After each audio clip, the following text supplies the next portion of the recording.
Okay, I'm here with Captain Logan from Geekvolution. Hi there. Yes, and we're here to talk about just big comic book events, just the idea of them in general. If they're whether they're good or not, or when they should be used, if ever anymore. First of all, let me ask you this: what would you say the is the best one you've read, just overall? Hmm. Let's see. Overall, I've been picking up some in trade. I've only been reading comics for a few years. I really liked Infinite Crisis. Yeah, I actually liked Infinite Crisis too. A lot of people didn't, but I liked it. And of course, I read the original Crisis and Crisis on Infinite Earths, and it was really long and really convoluted. And Infinite Crisis was nice and compact. It was as compact as something like that can be. Yeah, and a plot that you've brought up to me, let's just say before we started recording, wink, wink, nudge, nudge, that it's good that they have like a main thread, which is the main miniseries, that you could just read.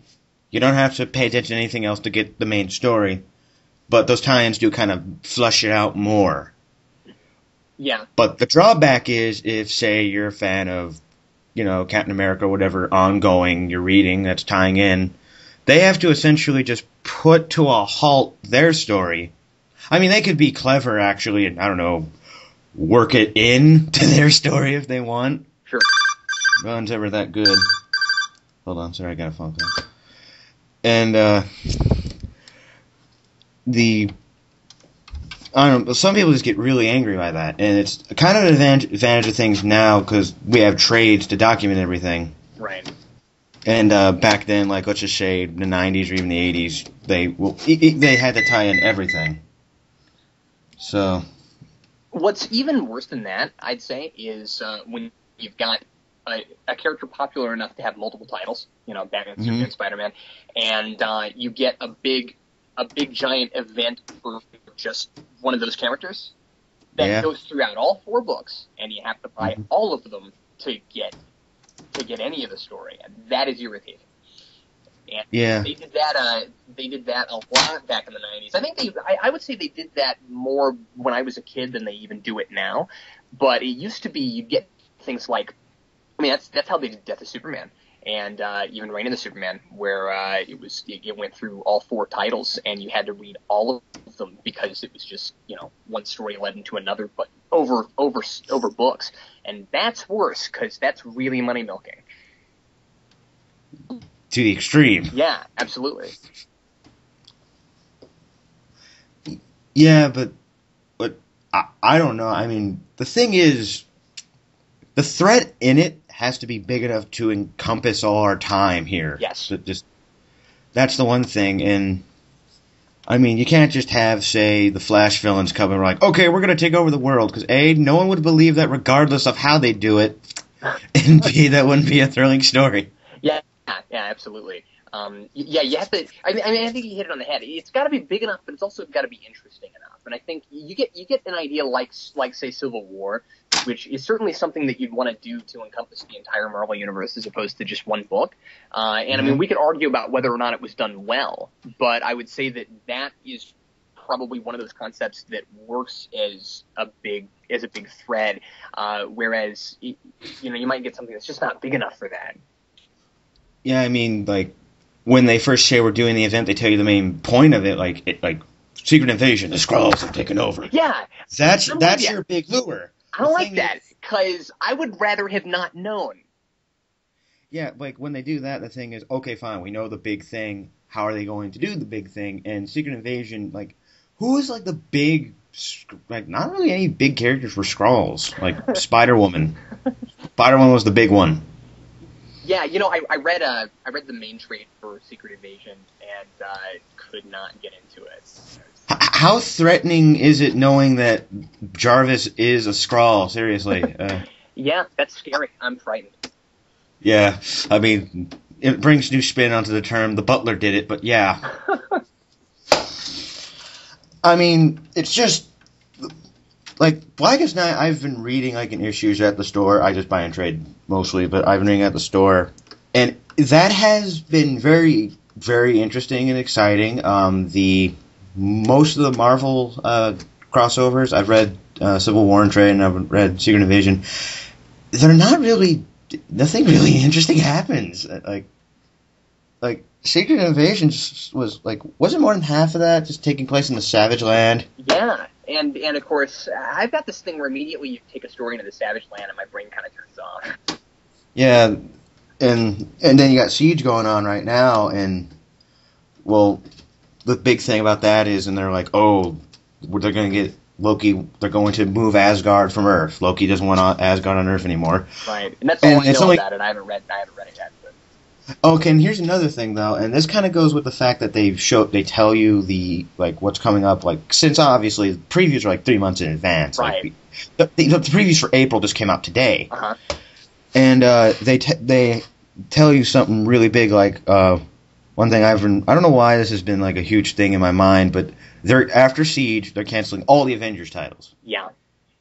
When the big after it's kind of hard to pick up something when they reveal stuff like that. Okay, they're going to do that. I mean, they'll say yes, but the main thing is how that happens, not what happens. Yeah, that's the magic. But I think that's probably a big coup, similar to what happened when they killed off Superman, and I mean, they kept his titles running, but they kept him dead for a while. But I think I mean, I could be wrong about this because I don't know, but it seems to me when they say something we're gonna knock off all 4 Avengers titles, it's one of two things: either they're really that low on money, or they're gonna knock it off for a while and then they'll bring them all back at the same time. Well, a lot of people are just theorizing. They're just going to be well, because the other thing about Siege is they're going to bring back Cap, Iron Man, and Thor as the Avengers. So it's probably just going to be just starting over. Yeah, well, fair enough. Yeah. And probably another. Well, I'm okay with that. And also, one other thing is the build up to the event. You have to read all the stuff just to understand the first page of the first issue. Yeah, I really resist that. I mean, if you're a good writer, you can write the first issue just oh, okay, wow, that's pretty good. I'm not saying if you read all that stuff, I'm not saying you're you've wasted your life reading all that. You're probably better for it because you have much better. You probably understand the crap better than I do, but it's just it bugs me when you'll have something it will call itself a lead up. You know what I mean? You'll have you'll have something that'll say the stuff that happens before. Prelude. Yeah, prelude. Yeah, prelude. And you're really? Why? Why don't we just go into it and do the thing? And I actually skip that stuff on purpose. And then if the thing isn't good enough to stand on its own, it's not worth my time. And I'm not saying that everybody should be that way. It's just the way I am. I mean, I don't like I said, I don't have the coin to go out and buy everything. And the other thing too is sometimes I feel like Marvel and DC both will do things where even if they're not in a giant event, it's sort of they sometimes expect that everyone is reading every one of their books. Yeah. It is one continuity. I understand this, but you've got enough characters that I might like Flash and I might not like Green Lantern. So I shouldn't have to read Green Lantern if I just want to read Flash. And so Flash and Green Lantern are in the same continuity, but Flash also, for all intents and purposes, has his own continuity. And so therefore I should be able to just read what I like to read. And they make it difficult to do that sometimes. Mm-hmm.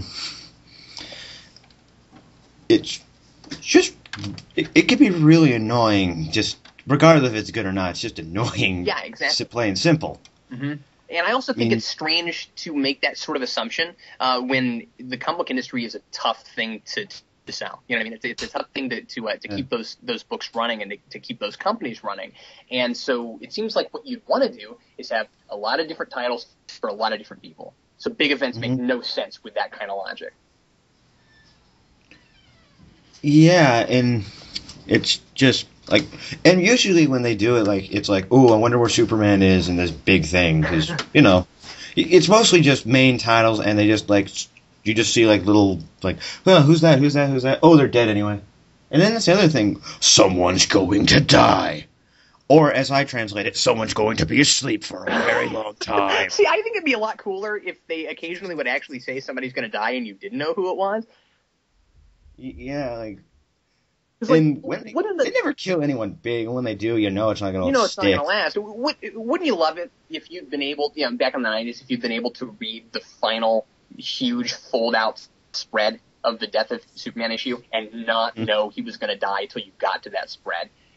Because that spread would have been a lot more impactful if you did not know. But like you said, for 3 or 4 months, you knew he was going to die. Yeah, because the word got out, and we're a little bit over 10 minutes, so you just want to do another part. Okay. No, that's okay. That's okay. I think we've done our bit on this. Yeah. Audra, we could just keep rambling, but I think we should stop here. Yeah, we've done our bit. Okay. We covered that. That was good. Yeah. Okay. Peace, guys.